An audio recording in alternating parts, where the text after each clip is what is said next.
There is a moment, subtle and nearly imperceptible, when the soul ceases its futile struggle to be consoled by the world. Not through some thunderclap of revelation, but through exhaustion, like a bird that has flown into too many windows and finally stops moving. In that moment, one does not collapse, one simply no longer rises. And in that stillness, clarity begins, not as joy, not as hope, but as the absence of delusion. Look around. This world, so feverishly animated, is but a theater of restless shadows. Each movement, each ambition, each declaration of purpose, all mere ripples on the surface of a bottomless silence. We are born not into life, but into craving. The infant does not rejoice, it cries. The child does not contemplate, it demands. From the first breath, we inherit the will, that blind, ceaseless hunger that masquerades as selfhood. And so begins the performance. To live is to serve this master without face, the will to life. As indifferent as it is insatiable, it needs no justification, it wants, that is all. Beneath every romance, every career, every philosophy that bends toward optimism, one finds the same grotesque engine, striving, wanting, lacking. Happiness is not a destination, but a drug, brief in its illusion and brutal in its withdrawal. Pause. Do not resist this. Let it enter you, the truth that terrifies the masses into entertainment, consumption, and noise. Life is not a gift, it is a compulsion. To be born is to be sentenced, not celebrated. Nature does not smile, it feeds. And what we call beauty is often only the anesthetic smeared over the horror of survival. The rose blooms, yes, and withers. The child laughs and soon enough suffers. Every heartbeat is but a ticking clock counting down to dissolution. This is not pessimism.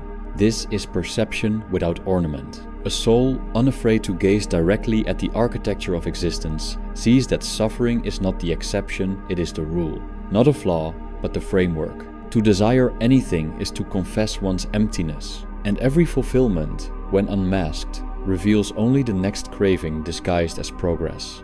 You have been lied to. The world does not owe you happiness. Love does not save. Success does not satisfy. Growth is not ascension, but expansion of appetite. Civilization, with all its comfort and decoration, is merely a more elaborate vessel for despair, a velvet-lined coffin. And what is the ego but the will's hallucination, pretending it chooses, it plans, it matters?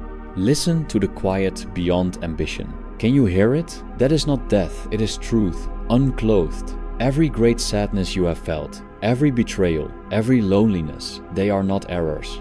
They are confirmations. Evidence that you were not asleep when the world tried to lull you back into its circus of roles and masks.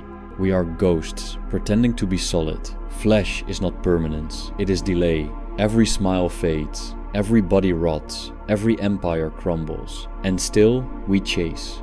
We chase distraction, novelty, validation. We pretend that tomorrow will be different, that meaning will finally crystallize in some grand climax. But tomorrow is just another rehearsal for the same suffering. The only difference is the costume. See the lovers so radiant in their mutual projection, but time devours romance. Familiarity curdles passion. What was once an escape becomes a cage. Desire fulfilled becomes duty. And duty, in time, becomes resentment. We do not love others. We hunger for the reflection of our illusion in them. And when they no longer feed it, we say they have changed. But it is we who have awoken, not to truth, but to the absence of it. What dignity is there in a life that endlessly repeats the same pattern? Hunger, struggle, brief relief, then hunger again. The animal eats and sleeps, the human builds empires, but both perish. The worm and the philosopher share the grave. Only the worm never deludes itself with destiny. Modernity promises transcendence through progress, a world tamed by reason, beautified by technology. But this is the cruelest fiction. The more we refine existence, the more we decorate the prison walls. We no longer suffer in silence, we suffer with Wi-Fi. Alienated, medicated, digitized, but not liberated. Our ancestors died of plagues, we die of meaninglessness. The disease has changed, the suffering remains. Do you not feel it? the exhaustion beneath the noise, the despair behind the smile, the trembling in every boast. The soul is not fooled. It mourns in silence while the body dances. It weeps beneath a mask of achievement. It knows what we spent our lives trying to forget, that nothing we gain can make us whole, because we were never incomplete, only fooled into wanting. This is the liberation the world will never advertise, to stop pretending, to admit that striving is suffering, that being is pain with temporary intermissions, that joy is not the goal but the narcotic, and that truth is cold, not cruel, just indifferent, like the moon watching the tide drag corpses to shore. Let the illusion fall, not in anger but in fatigue. Let the dreams decay, not in bitterness but in understanding. This is not failure. This is awakening the moment when the self ceases to fight for its fantasy and instead stands quietly at the altar of the real. You were not born to be happy. You were born because the will to life demanded it, not you. You did not choose this, and you cannot escape it through success, love, or even spirituality if those are merely disguises for more wanting. To want less is not to be weak, it is to be wise. To stop chasing is not to collapse, it is to stop running in circles. And so you arrive here not triumphant, not broken, but silent. Finally silent. The crowd has gone, the gods are dead, the dream has ended, and in this desert of meaninglessness you find not despair but space. The vast, unadorned space where truth speaks not in answers but in absence. The one who has seen through the masquerade of joy no longer panics in sorrow. He walks slowly through the ruins of hope, not because he seeks despair, but because he no longer clings to its opposite. Suffering, when stripped of resistance, reveals itself not as punishment, but as presence. It is not a flaw in life, it is life. Every attempt to flee from pain binds us deeper to it. Every promise of salvation offered by the world is merely the will finding a new disguise. The animal suffers cleanly, hunger, fear, exhaustion. But man suffers doubly, first through his needs and then through his illusions. He dreams of permanence in a world made of change. He believes in progress where only repetition exists. He assigns meaning to chaos and calls the delusion purpose. It is not suffering that breaks the soul, it is the betrayal of expectation. The agony of a child who discovers the world is not fair is greater than the pain of hunger. The collapse of a belief wounds deeper than the collapse of the body. We surround ourselves with noise to avoid the sound of truth. Entertainment is not leisure, it is anesthesia. The endless scroll, the glowing screens, the curated identities all serve to muffle the quiet terror of being. We speak constantly, yet say nothing. We connect, yet feel more alone. What is this modern life, if not a cathedral of distraction built over the grave of silence? Even love, that highest of illusions, bends under the weight of time. It begins in projection and ends in disillusionment. The lover sees not the beloved, but a dream painted upon them. And when the paint peels, as it always must, he calls it betrayal. But it is not they who betrayed him, it was the dream that could not bear reality. To need another is to confess one's own fracture. And what we call intimacy is often just the shared fear of being alone. Society praises the productive, the ambitious, the relentless. But these are the most enslaved of all. The man who cannot sit still with himself will build empires just to avoid the mirror. He will climb the ladder of success, believing that at the top he will find peace only to discover another ladder. The race is endless, not because the goal is far, but because it does not exist. The will drives him forward like a beast tied to a cart, and the crowd applauds his endurance. There is no end to desire, only exhaustion. The satiated man is not fulfilled, he is simply tired, and in that tiredness, he mistakes stillness for peace. But peace is not the absence of pain, it is the absence of longing. To no longer want, to no longer reach this, is the state the world fears most. It calls it depression, stagnation, nihilism, but it is none of these, it is clarity. Death does not haunt us because it is cruel, but because it renders everything else meaningless. The moment we remember that we shall die, truly remember not as a thought, but as a visceral certainty, all our rituals, our titles, our anxieties dissolve into dust. What does it matter who wins, who is loved, who is remembered when the final destination is oblivion? And yet, this is not cause for despair, it is freedom. To live without clinging, to walk without chasing, this is what death teaches, if we dare to listen. You have been told to chase your dreams, but dreams are smoke beautiful, shifting and empty. To pursue them is to run through a fog, always believing the clearing is just ahead. And when the fog never lifts, we call it failure. But there was nothing there to grasp in the first place. The wise man does not chase, he watches. He lets the fog pass through him untroubled. There is a secret solace in this emptiness. When all idols fall, when all stories collapse, what remains is not despair, but stillness. The soul no longer cries out for more. It no longer negotiates with the universe. It becomes like the sea at dawn, vast, quiet, indifferent. This is not apathy, it is the end of illusion. To see clearly is to suffer quietly, no longer outraged, no longer pleading, just awake. In a world of masks, he who sees the face beneath is not a prophet, but a ghost. He does not belong, because he no longer plays. He does not condemn, because he understands. All action springs from wanting, and he has nothing left to want.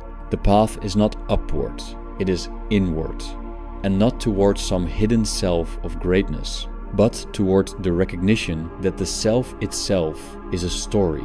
The I that wants, that fears, that claims, it is not the witness, only the shadow. Beneath all thought, all feeling, all narrative, there is only presence, not as identity, but as emptiness that sees. That which does not speak, does not strive, but simply watches the theater of existence unfold. He who reaches this silence does not rejoice, he sighs, a sigh not of sorrow, but of release. He no longer resists what island, the suffering remains, but the struggle dies. And in that death, something is born that cannot be named because it is not a thing. It is absence, and in that absence, peace. The world calls it wisdom, but it is merely the slow erosion of illusion. One does not become wise through learning, but through loss of certainty, of desire, of the belief that life has a script worth following. The soul does not accumulate truths, it is stripped of them one by one, until only the bare skeleton of being remains. And it is there, in the bones of thought, that clarity settles like dust in a forgotten room. Everything we call progress is a reshuffling of the same hunger, the same ones dressed in new vocabulary. The philosopher knows that history does not move forward, it circles. Civilizations rise, not in enlightenment, but in restlessness. They construct towers of thought only to distract themselves from the void beneath. And when the towers fall, as they must, they call it tragedy, not release. He who awakens sees that the world is not cruel because it punishes, but because it entices. It dangles pleasures like keys before a prisoner, who chases them without realizing that the cell has no door. Every joy is rented, every comfort is temporary, and the price is always the same, the return of craving. One moment of sweetness paid for by 100 of longing. This is the contract of life signed in blood before birth. Even nature, in her beauty, is indifferent. The flower blooms not for you. The stars burn without purpose. The ocean crashes, and the mountain endures, but not with meaning. Meaning is man's projection onto the blank canvas of chaos. It is his last act of desperation to convince himself that the silence around him is whispering something back. But it is not. The silence is just silence. The void remains mute.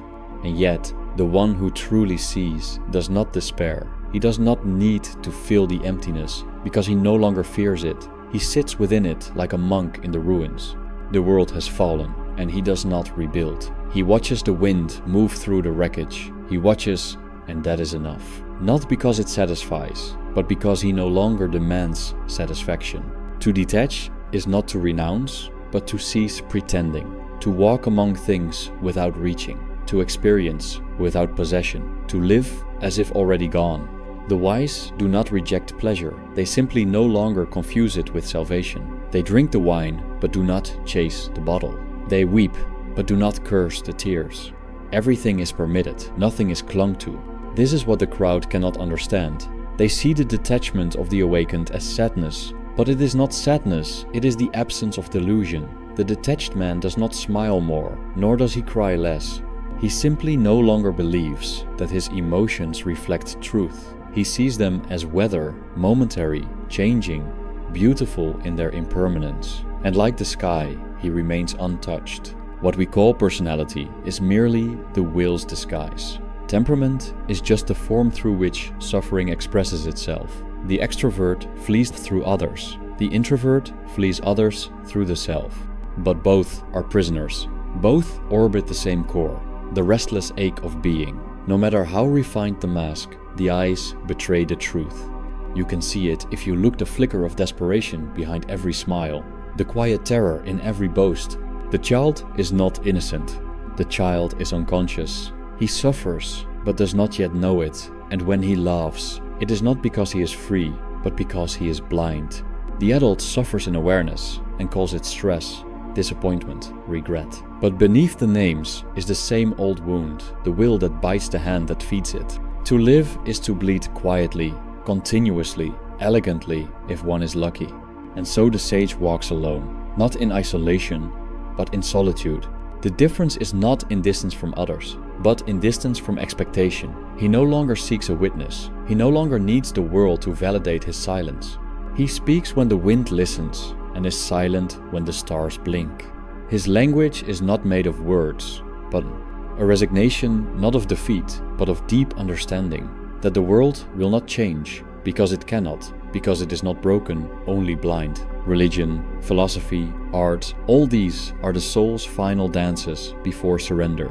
They are not answers, but gestures, a cry that wishes to be more than air. But in the end, they too fall silent. The wisest among the poets are those who vanish into their own verse, who write not to be understood, but to disappear. There is a peace that does not resemble peace. It does not soothe, nor comfort, nor inspire.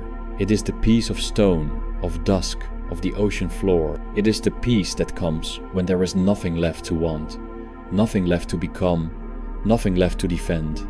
Not because all has been attained, but because all has been seen through. And what is seen? That the world is a mirror, not a destination. It reflects the hunger of the one who looks. To the seeker, it offers riddles. To the lost, it offers maps. But to the silent, it offers nothing. And this nothing is the final gift. The gift no one asks for, but which contains the only truth that matters. That there is no path, because there is nowhere to go. There is only this, the breath, the silence, the awareness that flickers before vanishing. And in that vanishing, something strange unfolds. Not triumph, not relief, but transparency. The self becomes glass. The world passes through, the wind enters and leaves. And all that remains is the soft echo of a life no longer claimed. The soul, when stripped of its ornaments, becomes a vessel for truth. Not the truth that speaks in declarations or creeds, but the truth that hums like wind in a hollow shell. It does not answer questions, it dissolves them. It does not bring peace, it brings finality, the kind that settles over a battlefield long after the last scream has faded. You begin to see the world for what it is, not malevolent, not benevolent, but mechanical. The tree grows not to shade you. The fire warms, then burns. The river quenches, then drowns. There is no intent, only consequence. No guiding hand, only repetition. We call it fate, karma, chance, but it is simply the machinery of will, grinding ceaselessly beneath the veil of appearances. Pleasure is praised, pain is cursed, but both are two masks of the same puppet. Pleasure exists only in contrast to pain, and it brings with it the seed of its own demise. The sweetest moment already carries within it the ache of its vanishing. Every embrace is already a goodbye. Every beginning echoes with the sound of its own end. To grasp joy is to begin mourning it. This is why the wise man withdraws, not because he despises life, but because he refuses to be deceived by it.